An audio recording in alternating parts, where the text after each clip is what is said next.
Hi, she's the monster, I'm the robot. Colossal is up next on Rediscovered Movies. Hello, my name is Nomfanelo Malloy. I am your host of Rediscovered Movies, where overlooked movies, whether mainstream, independent, or somewhere in between, are discussed to be rediscovered for your viewing pleasure. Hello, welcome to a brand new episode of Rediscovered Movies. I'm your host, Nomfanelo Malloy. The film that I'll be talking about is Colossal. Colossal is a 2016 sci-fi fantasy comedy film that's written and directed by Nacho Vigalondo. He's known for doing 7:35 in the Morning, which was nominated for an Oscar for Best Live Action Short Film, and the film Extraterrestrial. The film stars Anne Hathaway, Jason Sudeikis, and Dan Stevens. Here's the synopsis.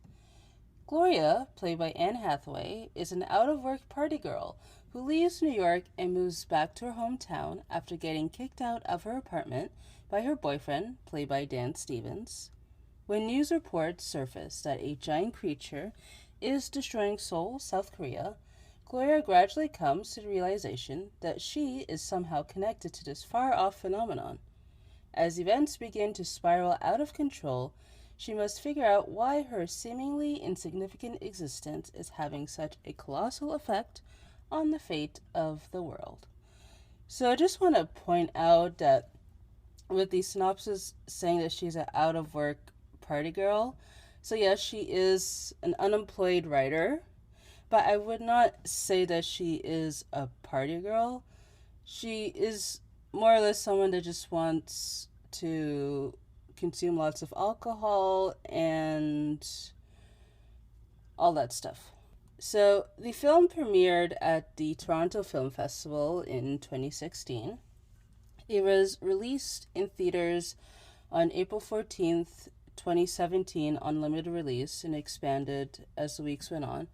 So during its theatrical run, it made $4.5 million worldwide against a $15 million budget. So in terms of reception, the critics gave it 81% critic score on Rotten Tomatoes. So here is what they have to say with the consensus. Colossal's singular strangeness can be disorienting, but viewers who hang on may find that its genre-defying execution and Anne Hathaway's performance is well worth the ride. Audience, however, gave it 59%. The film is available on Amazon Prime, on CBC Gem if you're in Canada. It is free on YouTube and also on demand, so check your local listings. So let's start with the first discoveries. So I first heard about the film when it premiered at the Toronto Film Festival. I thought, it sounds interesting, with the idea, and plus Anne Hathaway is starring in the movie.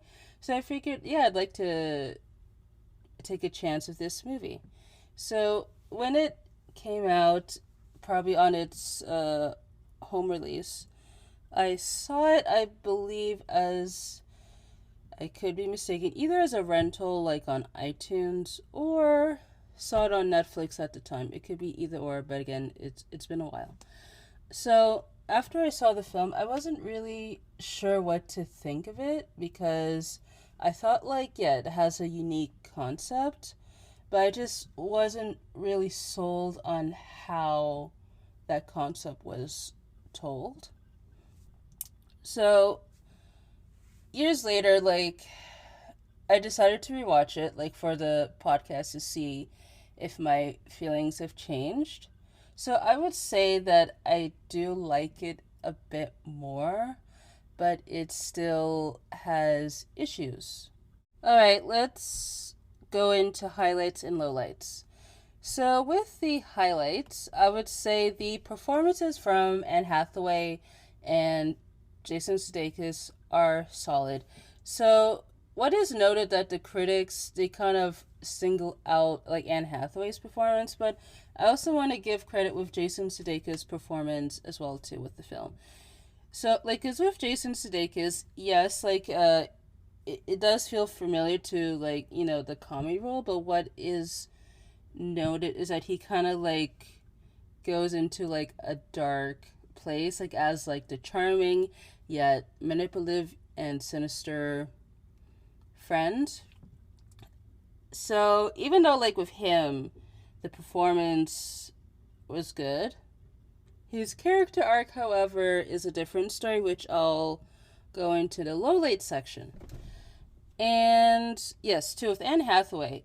So it kind of like feels different if you've seen her in more lighter fare like the Princess Diaries films, but feels kind of similar to her role in Rachel Getting Married, which she got nominated for an Oscar.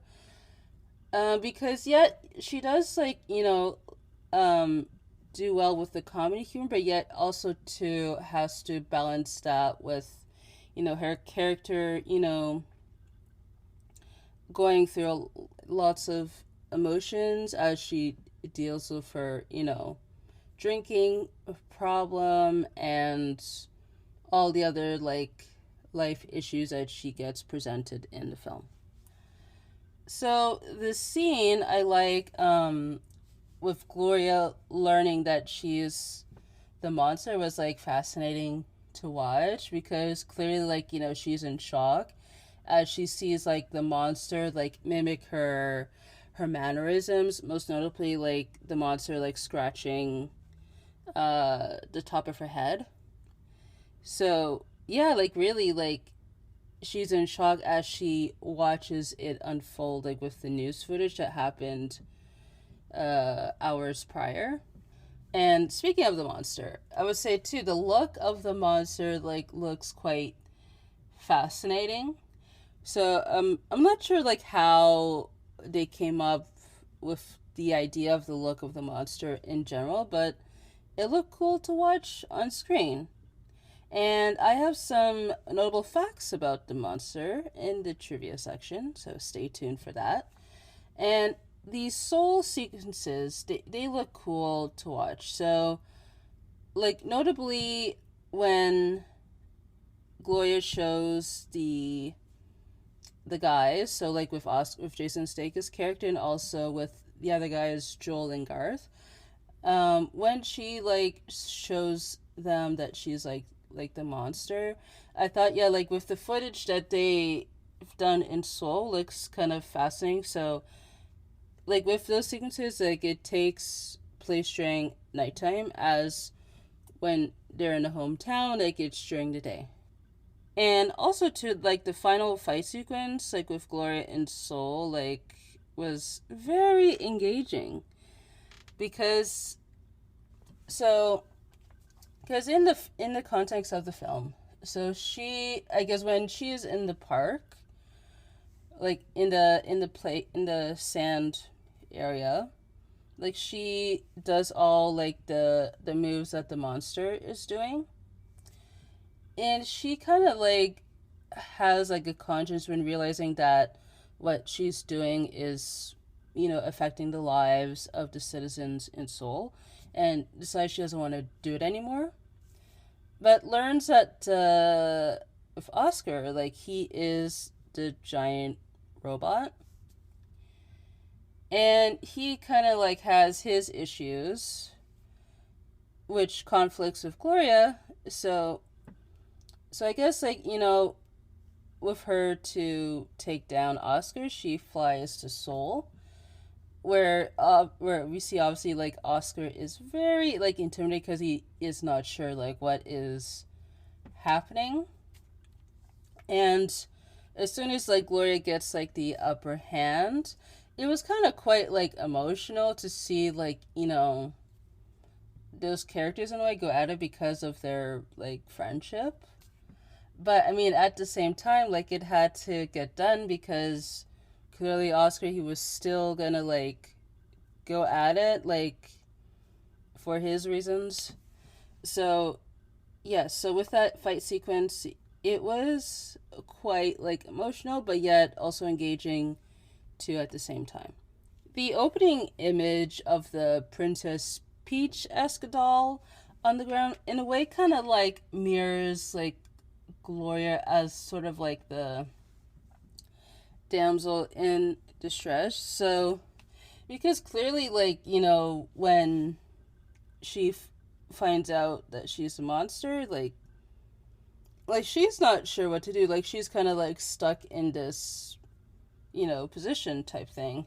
And she kind of has to figure out like how to kind of like rescue herself. So that's why I thought, in a way, like it kind of the doll on laying on the ground kind of mirrors Gloria in terms of where she's at in the film.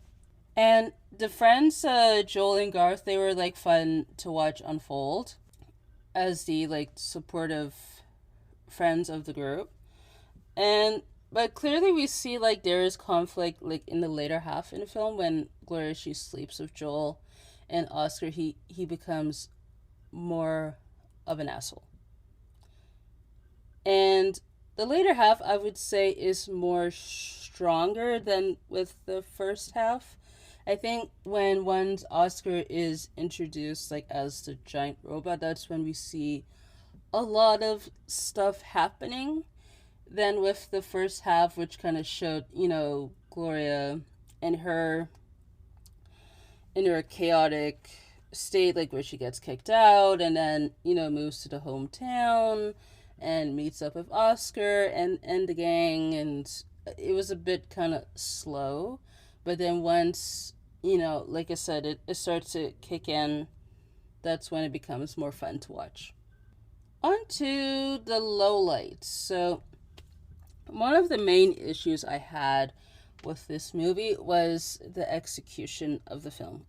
Like I said, it has a unique concept, but I felt like tonally, like it was kind of conflicting, because on one half, it kind of wanted to be like a low key disaster type film, while the other half wanted to be sort of like a black comedy film that's kind of mixed with the mellow drama aspects.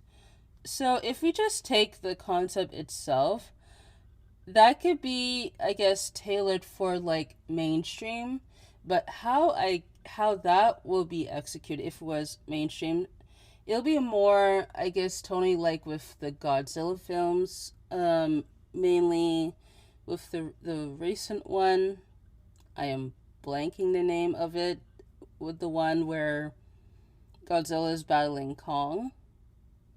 It's not Skull Island. The one came out afterwards, but I think tonally it'll be more like those films. And yeah, like if it goes like that route, it'll probably lose like the character aspects of the stuff, but and focus more on, why is Gloria the monster? Why is she attacking these people? And obviously it'll include, the government and scientists, all that stuff, like I said, reminiscent to the Godzilla films. And also too, like it was kind of like strange that no one really, like outside of like the group, this is back in the hometown, like no one really there is aware of the situation at the park. Well, I guess mainly because like how it's presented on film is that really, like when Gloria and Oscar, when they are doing the actions on the playground, I guess no one notices.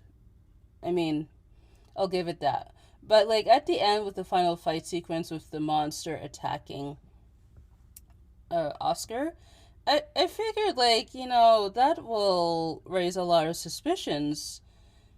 But yet it seemed like no one either cared or just was not aware. So I thought that part was a bit tricky.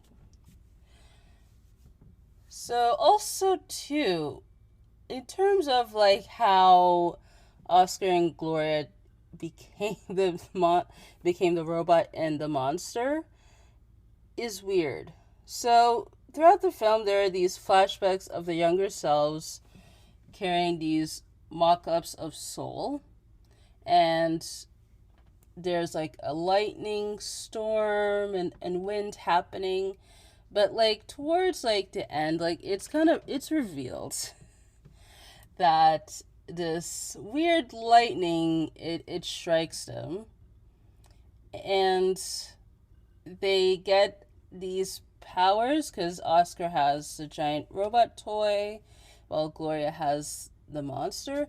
So I thought, in terms of that reasoning of them being, their avatars, was weird, because that just came out of nowhere. So I felt like it would be better if, let's say, they were in some sort of experiment when they were younger, because that would make more sense. But that lightning thing, it, like I said, came out of nowhere. So let's go to the boyfriend, Tim. So Dan Stevens, he does a good job with this movie. But I felt like his arc could have been a cameo. Because, like, yeah, so it's fitting that he's there at the beginning to kick her out and all that sort of stuff. But why would he care about Gloria, like, after, they break up? It just doesn't make sense. Because he's very, like, clingy, like, as he, like, he goes to the hometown. This was, like, after, I believe they had, like, a Skype conversation, but she is interrupted when Oscar and the group, they bring, like, furniture to her place. So I would get, like, he probably, like, concerned, but at the same time, it's like, why are you here? But maybe, too, at the same time, they could have explored maybe the character regretting, like, his situation. Because probably, like, at that point, like, when he breaks up, like, he has, like, the final straw. Like, I get that. But, yeah, also, too, you just wonder, like, why would he care about her? Like, if he's fed up with her. Oscar. Let's go to Oscar. Yeah. So, him being like the robot, that just came out of nowhere. Because when Gloria reveals to the group that she is the monster, he acts like, it's something new. Like, he was in shock, as with everyone. But it's revealed that he knew this whole time, which was weird. And the fact that, like, he grows visibly, like, upset, like, when Joel tries to kiss Gloria, like, we just wonder, like, why do you care? Like, is he in love with Gloria? And, like, why is he acting this way? Because if they wanted to make him to be the love interest, like, it could have, like, gone there. But they don't. Like, he just acts, very, like, possessive, as he demands Gloria, like to stay, or he'll kill the people of Seoul.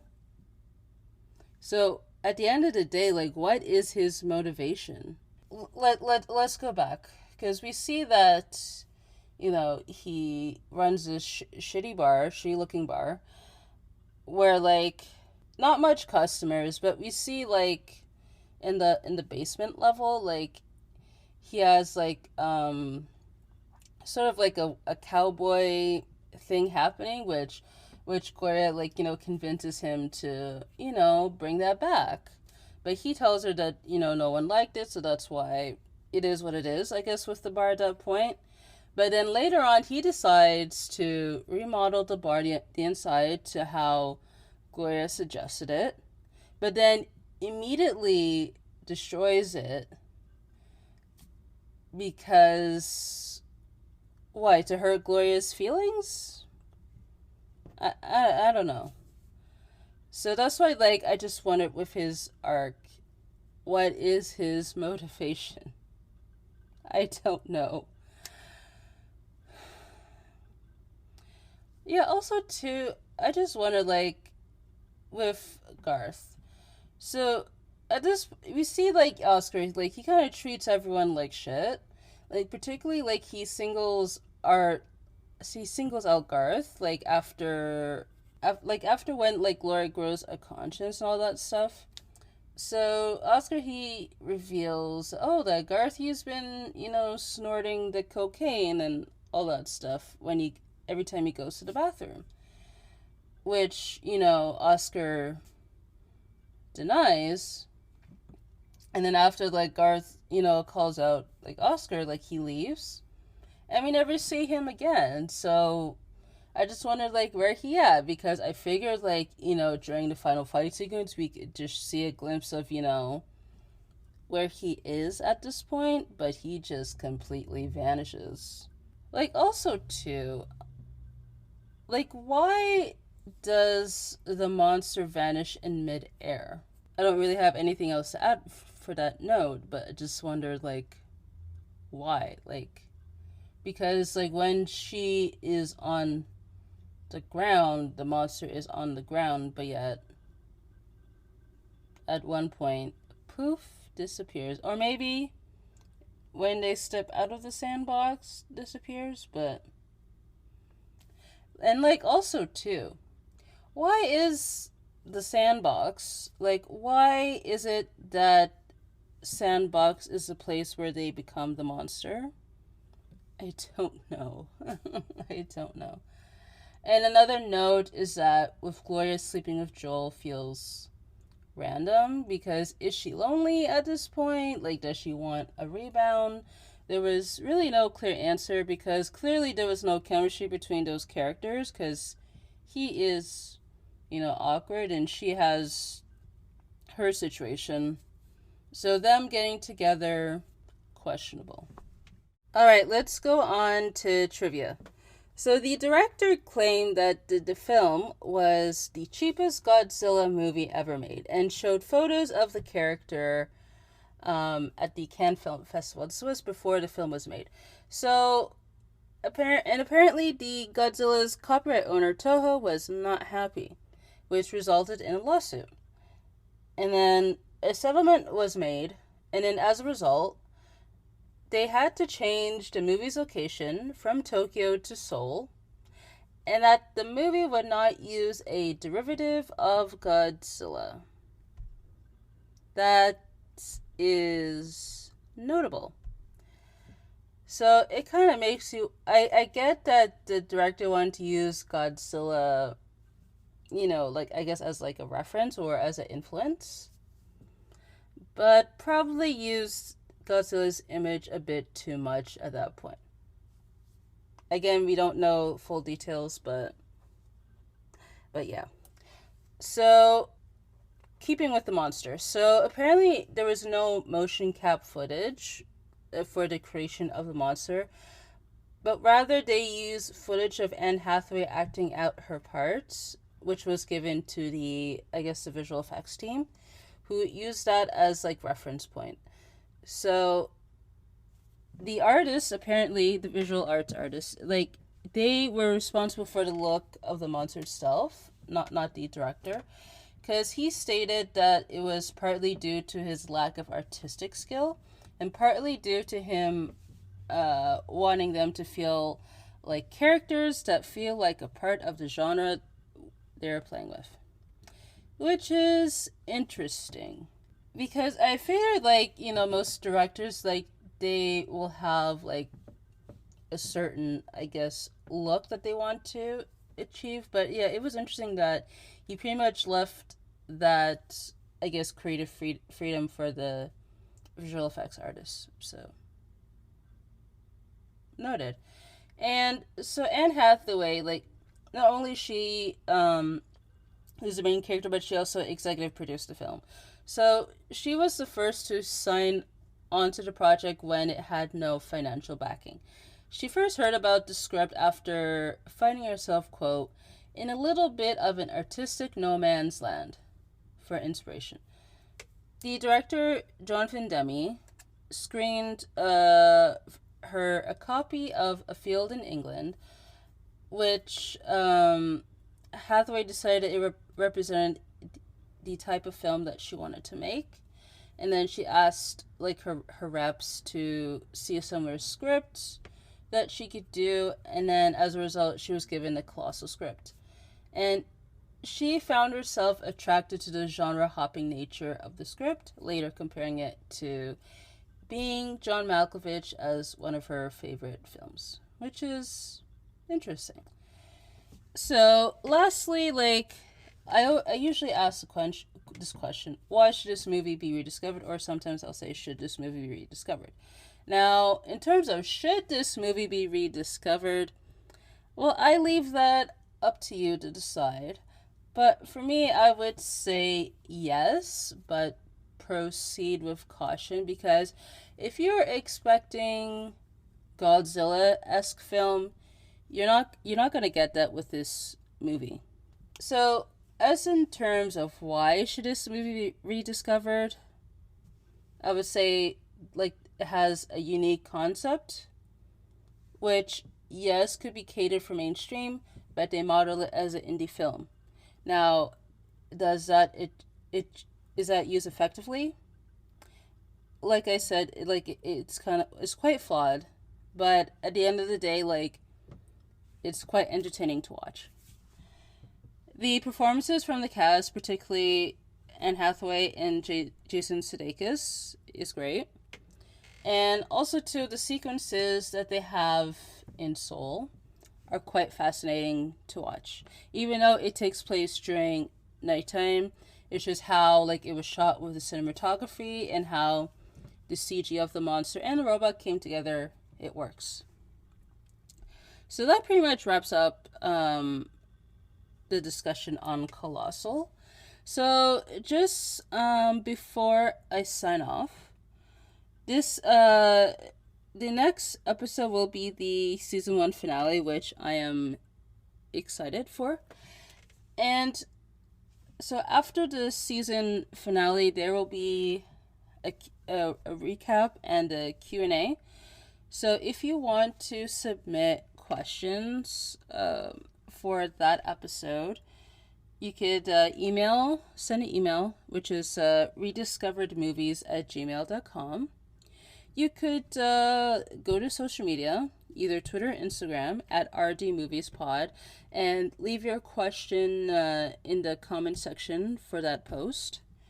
Or, if you're feeling brave enough, you could leave a voice message on Anchor, which is anchor.fm/RDMoviesPod, where you would just click the message button and just share a quick message of your question you'd like for me to be answered.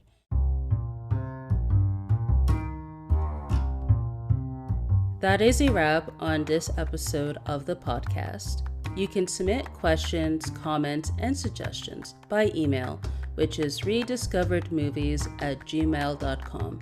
Those will be read along with a recap of the season, which will air after the season finale. You can also follow the podcast on Twitter and Instagram at RDMoviesPod for updates. Thank you so much for listening. Until next time.